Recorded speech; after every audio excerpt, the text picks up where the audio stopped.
오늘은 사도행전 강의 17번째 시간으로 사도행전 9장 19절에서 31절을 통해서 사울의 복음 전파라는 제목으로 하나님의 말씀을 증거하도록 하겠습니다.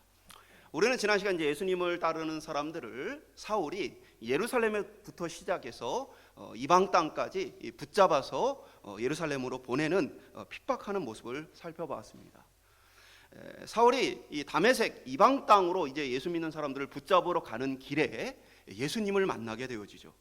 그리고 그것은 누구의 명령에 의해서 이 사울이 핍박을 하려 했던 것이 아니고 자기 스스로 대제사장에게 권한을 받아서 공문을 받아서 가는 길이었는데, 그런 이 사울을 예수님께서 만나 주셨습니다. 그리고 사울을 두려워하는 아나니아에게 예수님께서 친히 나타나셔서 사울을 두려워하지 말고 그가 자신을 위해 택함 받은 그릇이다, 자신을 위해 많은 고난을 받으며 복음 증거할 사람이다 라고 말씀해 주시는 모습을 보게 되었습니다. 그것으로 말미암아 우리는 대적자이자 주님을 배반하고 주님을 미워했던 이 사울조차 먼저 찾아와 구원해 주시는 그 예수님의 은혜를 살펴봤고, 또 아나니아처럼 예수님의 말씀에도 불구하고 걱정과 염려를 떨쳐내지 못한 믿음이 연약한 자를 찾아와 사용하시는 예수님의 은혜에 대해서도 함께 나누었습니다. 오늘 본문은 예수님의 그 말씀처럼 사울이 주님의 택한 그릇으로서 복음을 증거하면서 주님을 위해 많은 고난받는 모습이 어떻게 이루어지는지를 기록하고 있습니다. 많은 사람들은 이제 오늘 사울의 이 모습, 또 지난 시간에 사울의 이 모습을 회심이라고도 표현하고 회개라고도 표현합니다.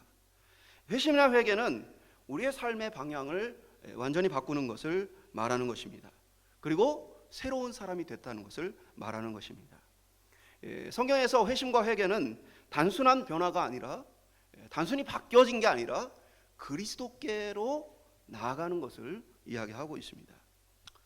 회심과 회개에 대해서 쉬운 예를 통해 설명을 드리자면, 납덩어리를 가지고 녹여서 토끼 모양을 만들고 다시 그 토끼 모양의 납덩어리를 녹여서 사자 모양을 만들고, 그렇게 해도 납덩어리라는 사실은 변함이 없는 것입니다. 무슨 말씀을 드리냐면, 회심이라는 것은 우리의 겉모양이 바뀌는 것을 얘기하는 것이 아닙니다. 친절하지 않던 사람이 친절해지고, 악했던 사람이 조금 선해지고, 다른 사람을 힘들게 했던 사람들이 다른 사람을 도와주고, 그런 식의 변화가 일어나는 것을 회심이라고 말하지 않습니다. 그러한 것들은 예수 믿지 않는 사람들 속에서도 많이 일어나는 일이죠. 회심, 회개라는 것은 우리의 내면의 본질이 완전히 바뀌어 새 사람 되었다, 납덩어리가 이제는 전혀 다른 물질로 바뀌었다라는 것을 말하는 거예요. 그것은 우리가 좋아하는 것 자체가 바뀐 거예요. 이전에는 세상 사람들이 좋아하는 것들을 좋아했던 인생에서 이제 예수님이 좋아하시는 것을 좋아하고, 이제는 예수님이 미워하는 것을 미워하는 그러한 변화가 일어나는 거예요. 또 삶의 목표와 방향이 달라지게 되어진 것입니다. 세상 사람들이 살아가는 삶의 목표를 통해 우리도 똑같이 달려가고 있다가 회심과 회개를 통해서 이제는 예수님께서 우리에게 부르신 그 부르심을 목표로 살아가게 되어지는 것이죠. 세상을 보는 관점도 완전히 달라졌다는 거예요. 그전에는 세상 사람들이 판단하는 그 기준을 가지고 바라봤다면, 이제는 예수님이 바라보는 그 눈으로 형제를 바라보고 교회를 바라보고 다른 성도들을 바라보고 세상을 바라보면서 완전히 새로운 관점으로 바뀌었다는 것을 이야기하는 것입니다. 오늘 사울이 새 사람 되어 자연스럽게 그 회개와 회심의 열매를 통해 복음을 증거하며 또 교회 안에 서로 하나 되어지는 놀라운 역사가 나타나는 것을 보게 되어집니다. 오늘 본문의 말씀을 통해서 우리 안에 회심에 대한 열망과 또 회심을 통한 열매 맺혀지기를 열망하는 마음들이 더욱 커져가기를 주님의 이름으로 축원합니다. 첫 번째 한번 따라 보겠습니다. 다메섹에서 복음을 전하는 사울. 19절 하반부에 보면 사울이 다메섹에 있는 제자들과 함께 며칠 있을새. 습관적으로 우리가 이제 잘못 말하는 것 중에 하나가 뭐냐면 사울이 변하여 바울 되었다라는 말이죠. 근데 전혀 이제 맞는 말이 아니라고 말씀드렸죠. 사울이란 이름은 유대식 이름이고 바울이란 이름은 로마식 이름입니다. 그래서 이 유대인들을 대상으로 뭔가를 많이 하고 있을 때에는 성경이 사울이라고 기록을 해주고, 반대로 이방인들을 향해서 많은 사역을 할 때는 주로 바울이라고 언급하고 있어요. 오늘 본문도 사울이 갑자기 바울 돼가지고 복음 전하는 게 아닙니다. 오늘 본문은 뭐예요? 사울이 복음을 전하고 사울이 많은 위협을 당하고 있다라고 기록을 해주고 있죠. 그리고 사도행전 후반부에도 보면 사울이 왕들 앞에 서서 복음을 전할 때 그때 바울이라고 표현하지 않고 사울이 복음을 전하고 있다라고 기록을 해주고 있어요. 이런 말씀을 드리는 건 우리가 기도할 때 하나님, 사울이 바울 된 것처럼 나도 변화받게 하여 주옵소서. 이제 그 얘기는 물론 이제 하나님 다 알아듣시겠지만 그 말만 놓고는 이름만 바꿔주세요. 마음은 하나도 안 바뀌게. 이거하고 똑같은 거예요. 본질이 바뀌어야 하는 거죠. 아나니아를 통해서 사울은 다메섹에 있는 성도들에게 인정을 받고 함께 머물게 되어집니다. 아나니아도 이 사울이 온다는 소식에 굉장히 두려워했지만 다른 성도들도 얼마나 두려웠겠어요. 사울이 행했던 그 미치광이처럼 이 폭주했던, 남녀노소를 가리지 않고 그냥 붙들어 예루살렘으로 끌고 갔던 이 사울의 모습을 보면 다들 두려워했어요. 그런데 하나님께서는 사울을 그저 주님께서 친히 홀로 그를 회심시키신 것이 아니라 아나니아를 통해서 뭐예요?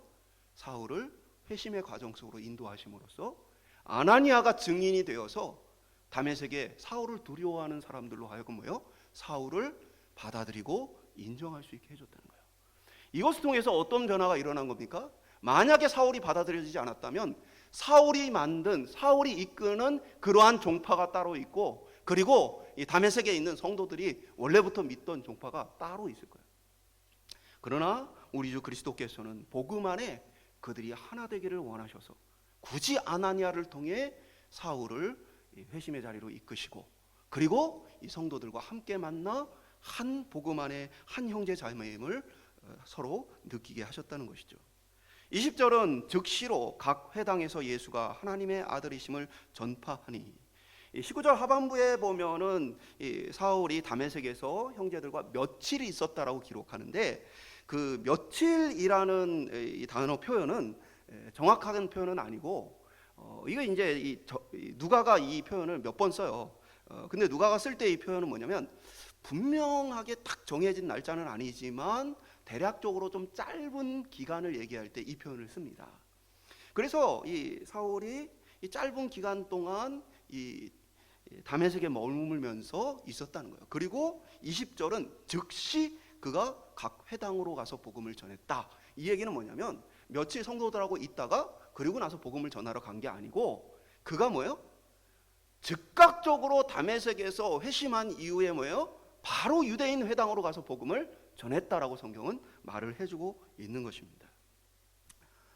20절과 같이 그는 유대인 회당에 가서 복음을 전했어요. 그는 원래 회당에 가서 대제사장으로부터 받은 공문을 회당에 보여주고, 그 회당의 사람들을 동원해서, 이 회당의 사람들은 그 지역 사람들이니까 누가 예수를 믿는지 다 알잖아요. 그래서 그들을 동원해가지고 예수 믿는 사람들을 싹 잡아들이는 게 이 사울의 목적이었어요. 그리고 사울은 어떤 사람입니까? 우리가 이미 살펴본 것처럼 스데반이 죽임 당할 때에 증인으로 서 있던 사람이에요.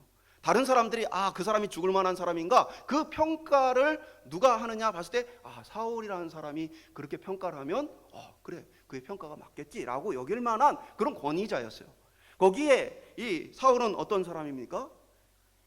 성경에 능통했던 사람일 뿐 아니라 바리새인으로서 가말리엘이라는 당시 최고의 스승으로부터 사사를 받은 그러한 엘리트였어요. 그러니까 이 사울이라는 사람이 다메섹에 오게 되어지면 다메섹에서는 당연히 뭘 준비하겠어요? 회당에서 사울이 말씀을 전하도록 준비를 해놓는 거예요. 그건 당연한 일입니다. 사울 역시도 어떤 마음으로 거기를 갔겠어요? 회당에 가면 첫 번째, 예수가 하나님 아들이나 그리스도 이거 아니다. 그리고 내가 보니까 스데반을 비롯한 많은 그리스도인들이 신성 모독을 하며 이들을 그냥 둬서는 안 되겠다라는 부분을 효과적으로 설교를 해서 뭐예요?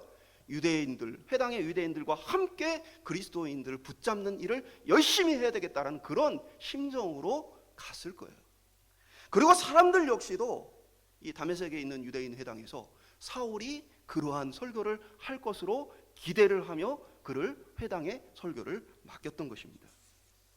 그런데 사울은 그것과 정반대의 설교를 유대인 회당에서 선포하게 되어집니다. 20절은 그가 전한 메시지가 예수가 하나님의 아들이심을 전파하였다라고 기록하고 있습니다. 이것은 스데반이 전했던 복음이고, 스데반이 그것으로 말미암아 죽임당했던 복음입니다. 사울은 그 스데반의 죽음을 눈앞에서 목격했던 사람입니다. 그리고 자기 자신이 앞장서서 예수를 믿는 사람들을 예루살렘에서 핍박했던 사람입니다.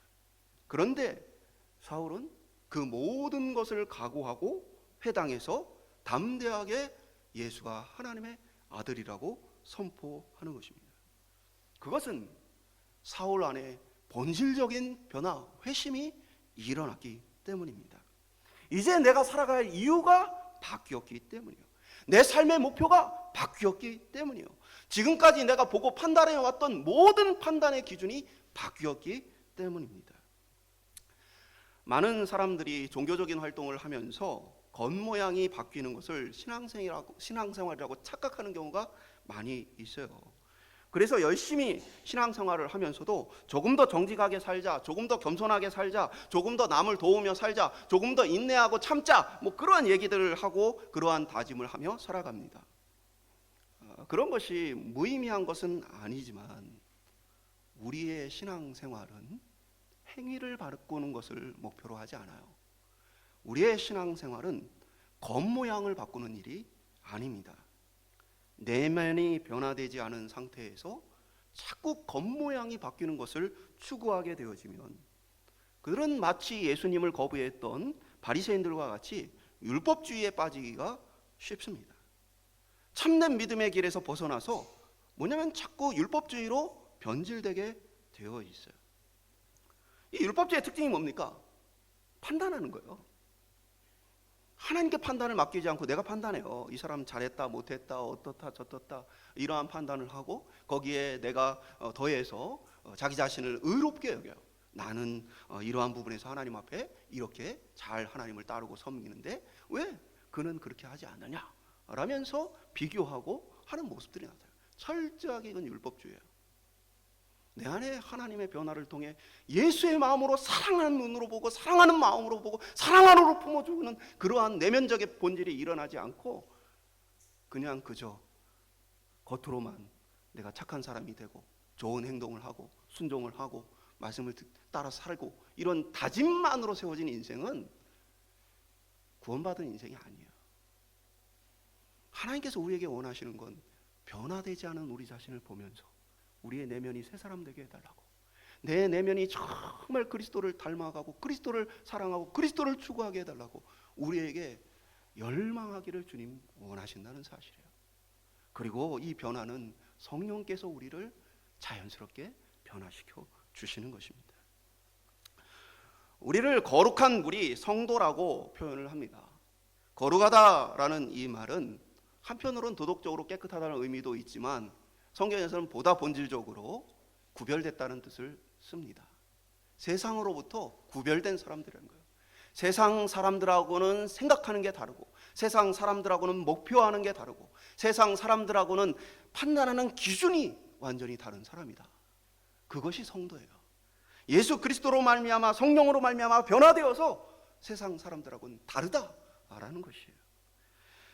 먼저는 하나님께서 우리를 선택하여 주시고 그리스도께서 우리를 선택하여 주심으로 구별되었고 성령을 통해 그 구별이 나타나게 하시는 것이죠. 이것은 자연스러운 변화입니다. 성령께서 우리 속에 계시면 우리 안에 예수님에 대한 관심과 사랑이 더욱더 충만하게 일어나게 되어집니다. 예수님이 기뻐하는 것을 나도 기뻐하게 되어지고 예수님이 목표하는 것을 나도 인생의 목표로 삼게 되어져요. 예수님이 싫어하고 미워하는 것들에 대해서 나도 싫어하고 미워하는 마음이 일어나게 되어 있어요. 내면이 바뀌면 그 모든 삶은 자연스럽게 바뀌게 되어 있는 것이에요. 바울이 즉시 예수가 하나님의 아들이심을 전파한 것은 그의 내면이 변화됨으로써 자연스럽게 그의 삶 가운데 외적으로 드러나게 되어진 일이에요. 바울이 변화되기를 위해서 열심히 노력을 하고 바울이 복음을 전하려고 열심히 각오를 하고 두려운 마음을 떨쳐내고 그런 게 아니에요. 이미 내면의 새 사람이 되어서 거칠 것 없이 자신의 부르심과 자신이 해야 할 역할을 위해 달려가고 있었던 것이죠. 물론 우리가 이 땅에서 완전하지 않아요. 모든 그리스도인은 완전하지 않습니다. 그리고 모든 그리스도인이 바울처럼 단번에 이렇게 급격한 변화를 겪게 되는 것은 아닙니다. 여전히 우리 속에는 죄의 본성이 있고 믿음이 부족함으로 인해서 이 변화가 더디게 일어나기도 합니다. 그러나 분명한 것은 뭐냐면 성령은 우리를 변하여 새 사람 되게 한다는 사실입니다. 성경은 우리로 하여금 새 사람 되게 하신다 약속하셨습니다. 오늘 저와 여러분이 새 사람 될 줄 믿으십니까?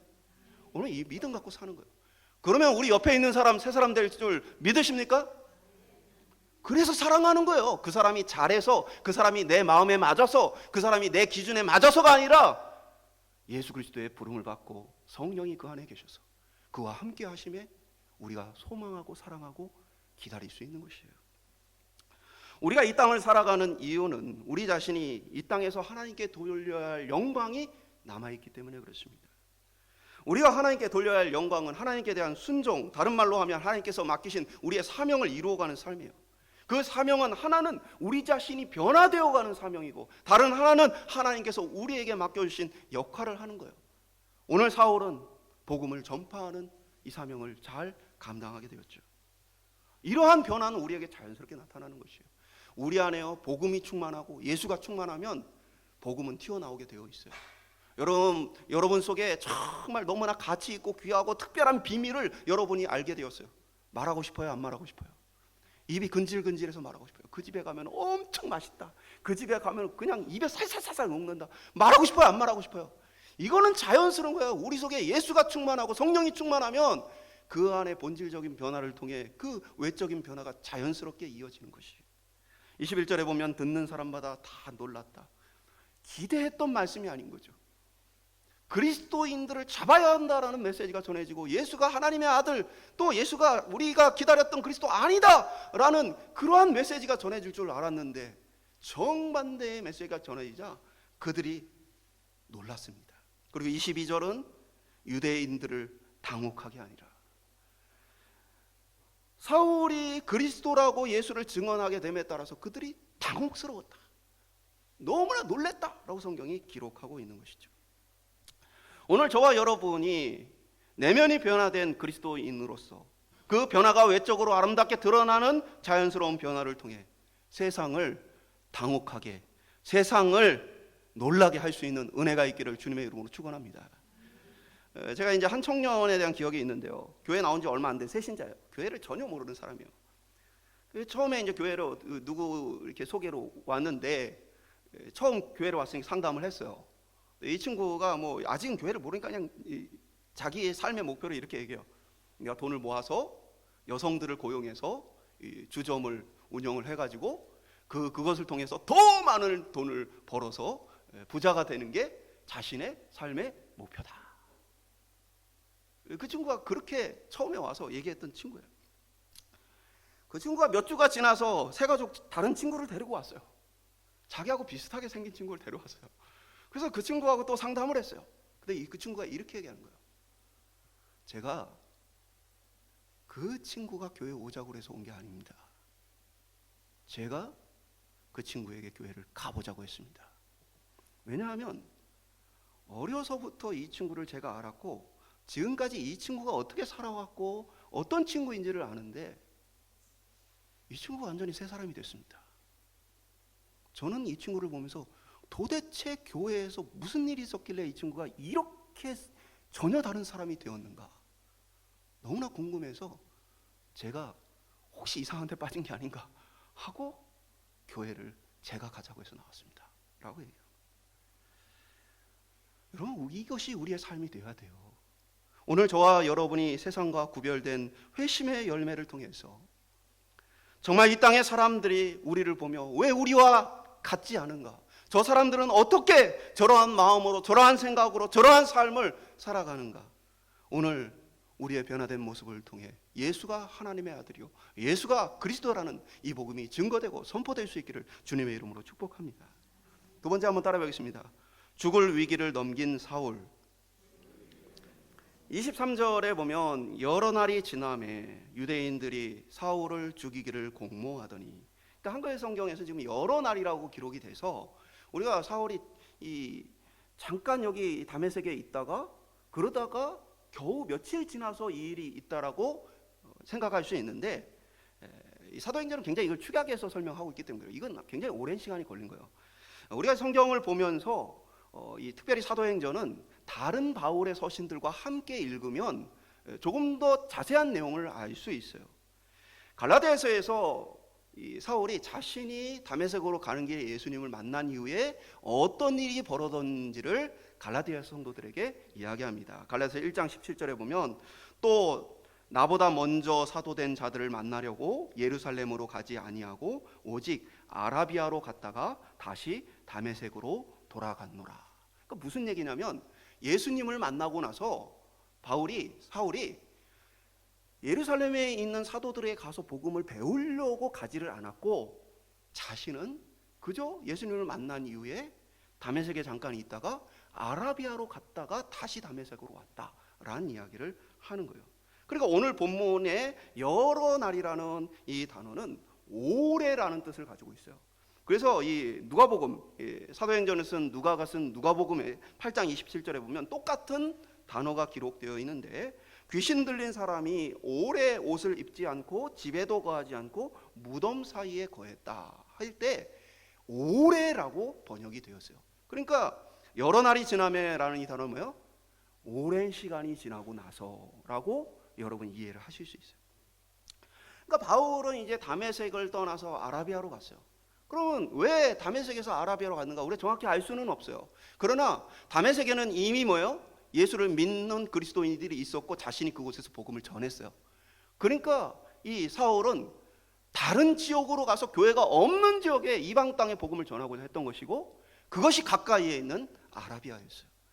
아라비아에서 얼마 기간 무슨 일을 했는지는 알 수 없지만 많은 사람들은 이렇게 얘기합니다. 하나는 복음을 전했을 것이고 두 번째는 사울이 구약에 능통했던 사람으로서 뭐냐면 구약의 메시지를 다시 한번 예수 그리스도를 중심으로 그 예언의 성취가 맞는지를 다시 한번 전체적으로 다시 돌아보는 시간이었다. 실제로 이 바울의 복음 속에 보면 구약에 대한 예언이 어떻게 성취되어지고 하나님의 뜻이 어떻게 이루어지는지에 대해서 얼마나 자세하게 설명을 해주고 있는지 몰라요. 그러니까 그러한 기간을 거쳐서 그리고 다시 사울이 다메섹으로 돌아오게 되어집니다. 갈라디아서는 1장 18절에 보면 그 후 3년 만에 내가 게바를 방문하려고 예루살렘에 올라가서라고 기록해요. 그러니까 다메섹으로 돌아온 이후에 사울이 잠깐 동안 복음을 전한 것이 아니고 3년간 다메섹에서 복음을 선포하고 있었던 것이에요.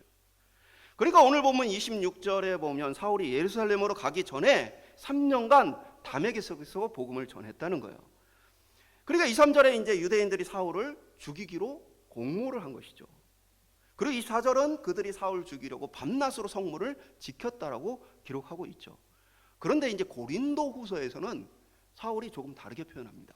고린도후서 11장 32절에 보면 다메섹에서 아레다 왕의 고관이 나를 잡으려고 다메섹 성을 지켰으나, 그러니까 이 사도행전에서는 유대인들이 이 성문을 지키고 있는 것처럼 표현되어 있는데 고린도후서에서는 다메섹의 왕의 고관, 높은 관리가 그 명령에 의해서 이 성문을 지키고 있었다라고 기록하고 있는 거예요.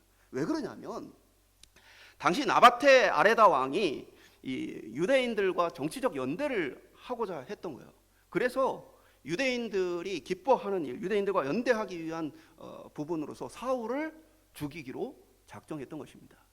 그래서 지금 사울은 어떤 상태에 있는 거예요? 단순히 유대인들에게만 타겟이 된 게 아니고 그는 결탁되어 있는 국가 공무원들, 군인들에 의해서까지 어떻게 보면 오늘날로 얘기하면 공개 수배자가 되어 있는 거예요. 그래서 성문을 딱 걸어 잠그고 어떤 작업을 하는 거예요? 사울을 나가지 못하도록 잡아놓고 이제 사울을 죽이기 위한 적당한 명분을 만들어가는 작업을 하려고 하는 거죠. 그러니까 이 소식들이 들려지자 뭐예요? 25절에 보면 그의 제자들은 사울의 제자들을 얘기해요. 3년간 가르쳤던 이 사울의 제자들이 사울을 광주리에 담아 성벽 아래로 내려 탈출시키는 모습을 성경이 기록하고 있습니다. 그러니까 3년간 다메섹에서 가르쳤던 사울에게는 이제 제자들이 생겼고, 그리고 그들은 사울을 몰래 탈출시키는 일을 하게 돼요. 이 표현이, 이 모습이 여리고 성에서 비슷하죠. 왜냐하면 이 성의 구조가 비슷하기 때문에 성을 외벽을 아주 두껍게 쌓아가지고 성벽을, 그 성벽에는 집이 놓여질 수 있는 정도의 규모가 되어진 거예요. 그래서 이 여리고성에서도 기생 라합에 사는 집이 성벽에 있었어요. 그래서 자기 창문을 열고 줄을 내려서 이 정탐꾼들, 이스라엘 정탐꾼들을 탈출시키는 그런 일을 하죠. 그러니까 오늘 똑같이 그러한 일들이 지금 사울에게 일어나게 되어진 것입니다. 그러니까 사울은 이전까지는 뭐예요? 주의 제자들을 쫓아다니며 핍박하는 추격자였어요. 근데 이제 예수를 믿음으로써 그의 인생은 180도 달라져서 이제는 도망자의 신생이 되어지고 만 것이죠. 예수님은요, 이 사울을 부르시면서 달콤한 말로 그를 설득하지 않으셨어요. 야, 네가 나를 위해 살면 내가 뭘 해주고, 네가 날 위해 살면 내가 뭘 더 많이 주겠다, 이런 말씀하시지 않았어요. 오히려 사울을 부르시고는 예수님이 그에게 하셨던 말씀 뭐예요? 나를 위해 많은 고난을 받아야 할 것이라고 말씀하셨던 것이죠. 사랑하는 성도 여러분, 우리가 예수를 믿는 삶은 많은 고난이 있습니다. 여러분, 그래도 예수 믿겠습니까? 안 믿으실 거예요. 여러분, 우리가 예수 믿는 삶, 예수님을 따르는 길에는 많은 고난이 있어요. 예수님 믿겠어요? 사울은 결정한 거예요. 고난이 있지만, 그러나 예수 그리스도는 내가 믿을 만한 분이고 내가 목숨을 걸고 증거할 만한 가치가 있는 분이다. 그가 믿음으로써 그것을 결단하여 이 고난의 길을 작정하고 가고 있었던 것이에요. 오늘 저와 여러분이 예수를 믿는 신앙생활에 이러한 결단이 있기를 주님의 이름으로 축원합니다. 삭탄 발림처럼 그냥 예수 믿으면 다 잘 된다는 말이 아니라, 예수는 우리의 목숨을 걸 만큼 가치 있는 분이다. 예수는 나의 모든 것을 걸 만큼 가치 있는 분이다. 오늘 그 믿음을 가지고 이 신앙의 길을 뚜벅뚜벅 걸어갈 수 있기를 주님의 이름으로 축복합니다. 마지막으로 따라하겠습니다. 예루살렘에서 복음을 전하는 사울. 26절에 보면 사울이 예루살렘에 가서 제자들을 사귀고자 하나 다 두려워하여 그가 제자됨을 믿지 아니하니. 여전히 예루살렘에 있는 제자들은 사울을 믿지 않았다. 사울이 그 제자들에게 갔지만 아무도 받아주지 않았다. 여러분, 3년간 다메섹에서 복음 전했으면, 3년이란 시간이면 사울이 다메섹에서 무엇을 했는지 예루살렘의 소식이 알려졌겠어요? 안 알려졌겠어요? 당연히 알려졌을 거예요. 그럼에도 불구하고 예루살렘에 있는 성도들은 사울을 받아들일 수가 없습니다. 그것은 예루살렘에 있는 성도들이 얼마나 예수를 믿는 일로 박해를 심하게 당했는지를 우리가 추측해 볼 수 있어요. 그리고 그 일을 앞장섰던 사울의 손에 의해서 너무나 많은 그리스도인들이 고난당하고 핍박당하는 모습을 예루살렘 성도들은 눈으로 봤던 거예요. 그리고 예루살렘이라는 이 지역을 생각하게 되어지면 그리스도인들 중에는 자기의 친척이나 아니면 자기의 가족이나 아니면 자기 자신이 그러한 고통을 직접 체험했을 수 있어요. 그러니까 이 다메섹하고는 상황이 다른 거예요. 그저 사울은 그런 사람이다라는 이야기를 들었던 다메섹 사람들과 사울의 미치광이 같은 그 횡포를 다 눈으로 보며 그 고통을 몸소 겪었던 이 예루살렘 성도들은 입장이 다른 것이죠. 이에 한 사람이 나서서 사울을 예루살렘 교회에 소개하고 그를 보증해 줍니다. 27절에 보면 바나바가 사울을 데리고 가서 그가 길에서 예수님을 만났다는 사건을 이야기해 줍니다. 그리고 예수님께서 그에게 무슨 말씀을 하셨는지를 이야기해 줍니다.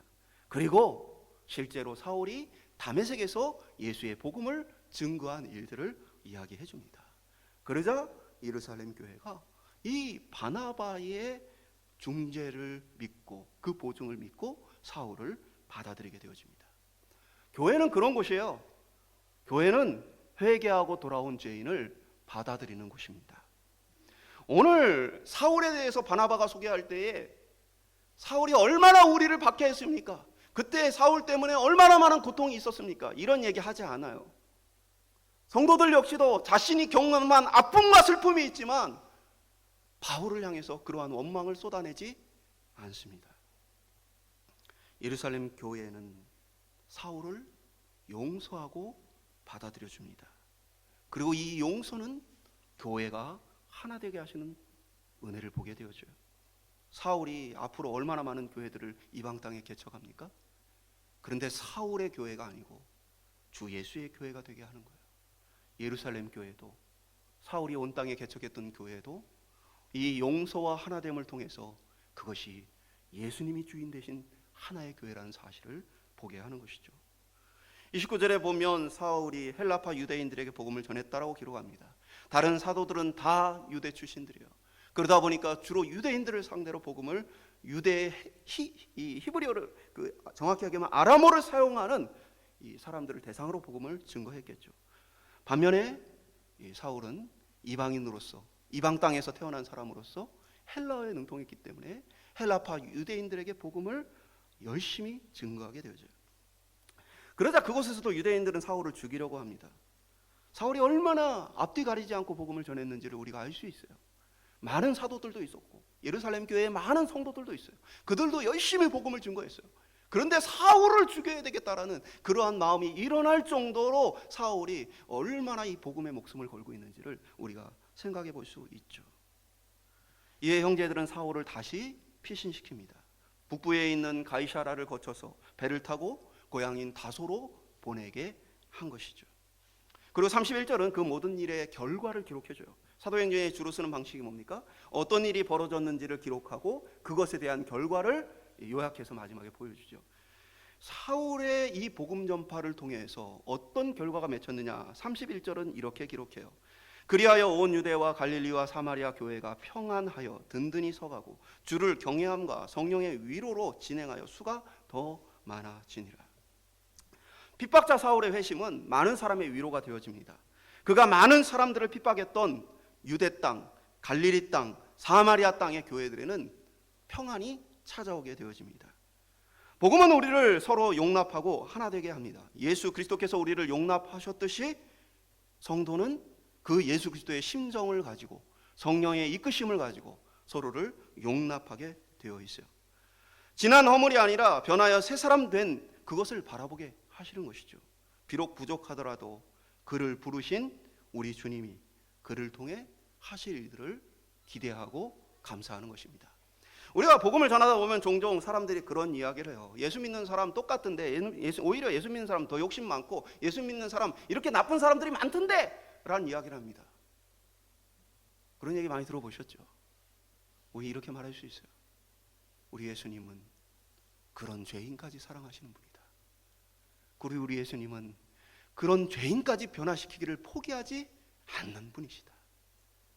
오늘 우리가 그 주님의 심정으로 서로를 용납하고 하나됨을 따라서 회개에 겉으로 드러나는 이 열매를 통해서 교회가 더 풍성히 사랑할 수 있기를 주님의 이름으로 축원합니다. 말씀 맺도록 하겠습니다. 사울은 변하여 새 사람이 되어집니다. 내면이 변하자 그의 삶의 모든 인생이 바뀌게 되어집니다. 핍박하는 자에서 복음 전하는 자로 핍박받는 자로 변하게 되어집니다. 교회는 그를 사랑함으로 용서하고 안아주게 되어집니다. 오늘 우리 안에서 이러한 회심의 열매가 가득 맺히기를 소망합니다. 오늘 우리 속에 내가 아직도 내 마음에 회심의 변화가 일어나지 않았다라고 여겨진다면 주님, 성령께서 친히 내 안에 들어오셔서 예수님께서 친히 내 안에 들어오셔서 나로 하여금 새 사람 되게 해주십시오. 회개하고 돌이켜 새 생명 얻게 하여 주옵소서. 여러분 이 기도를 놓치지 않기를 바랍니다. 또 회심하여 새 사람이 되신 분들이 계시다면 그 속에 주님 회심의 열매가 맺혀지도록 내가 성장하게 하여 주옵소서. 주님을 닮아갈 수 있도록 붙잡아 주시옵소서. 오늘 그러한 저희들의 모습을 통해서 사울이 걸어갔던 길, 그 길은 어떤 길입니까? 예수님께서 걸어가셨던 길이에요. 그리고 제자들이 걸어갔던 다른 사도들이 걸어갔던 베드로를 비롯한 많은 이들이 걸어갔던 길입니다. 오늘 이 길은 우리가 걸어가야 할 길입니다. 오늘 회심과 회심의 열매를 통해서 고난을 각오하고 주님의 나라를 위해 부르심을 위해 주님의 심정을 가지고 함께 나아갈 수 있기를 주님의 이름으로 축복합니다.